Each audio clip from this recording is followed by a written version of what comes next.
8 araw bago ang eleksyon 2025, nagdagdag pa ang COMELEC ng mga taong magve-verify sa mga naimprentang balota. Isang senatorial candidate naman ang nagpahayag ng pag-atras sa pagtakbo. At nakatutok si Sandra Aguinaldo.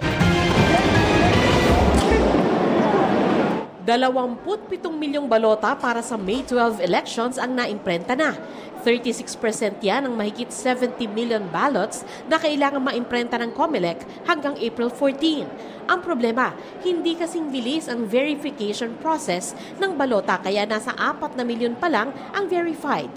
Kaya nagdagdag ng 200 verifier ang COMELEC na nakapwesto na sa basketball court ng Amoranto Sports Complex. Bukod pa sila sa daan-daang verifier sa National Printing Office. Mano-mano nilang iniinspeksyon ang mga balota para matiyak na pasok sa standard bago padaanin sa automated counting machine. Kung ganito, parang pera natin, papayag ba tayong pera natin? Dapat walang smudge, dapat walang ganitong mga linya. Kaya tinacheck niya lahat. Yan yung manual verification. Mabilis na yung may tapos smudge. May error. Bakit? Dahil nag-error, muling tiningnan ng verifier ang balota at saka isinubo muli sa makina. Ayun, pass na siya. Kapag pasado, good ballot na ang turing kaya gagamitin sa eleksyon.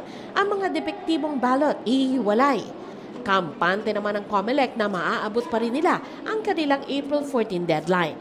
Mahigpit ang seguridad dito sa Amoranto. Maraming matang nakatingin. Kung kaya sinasabi ng COMELEC na imposible umano ang sinasabi ng ilang sindikato na maaari silang magpapanalo ng kandidato sa pamamagitan ng pagmanipula ng makina o ng balota.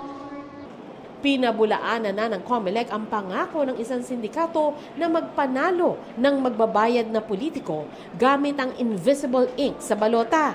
May isa pa umanong grupo na kinabibilangan naman ng isang dating empleyado ng komisyon. Taga-COMELEC talaga dati, 17 years ago. Nakaka-15 taon pa lang tayo nag-automate ng eleksyon. So wala siyang alam sa automated ng eleksyon.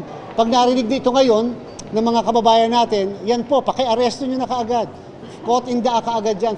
Samantala, inihayag ni Dr. Willie Ong ang pag-atras ng kandidatura sa pagkasenador para tumutok sa pag-aalaga sa kalusugan matapos ma-diagnose na may sarcoma cancer. Hindi naaalisin ng COMELEC ang pangalan niya sa balota at magiging stray vote na lamang ang kanyang boto. Ayon pa sa COMELEC, kung hindi kayang personal na pumunta ni Ong sa COMELEC, maaari naman siyang magsumite ng certificate mula sa doktor.